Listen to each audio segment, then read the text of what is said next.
Welcome, and follow me is a TCL 205, and today I'll show you how you can format your SD card.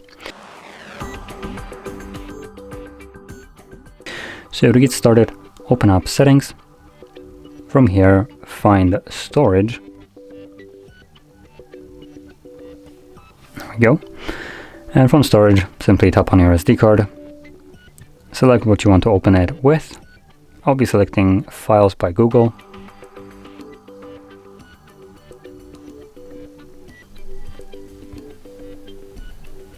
From here, tap on the three dots and then navigate to Storage Settings. And here you'll see Format option, and when you press on it, it gives you a pop-up letting you know that formatting the card will remove all the data from it. So if you have anything on your card that you would like to keep, do make a backup copy of it before you begin. Otherwise, this data will be completely erased. Now, assuming you have already made a copy of it, or you just simply don't want to, then select Format SD card. So begin a process which only takes a couple seconds to finish up.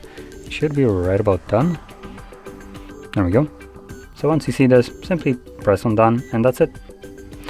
So if you found this very helpful, don't forget to hit like, subscribe, and thanks for watching.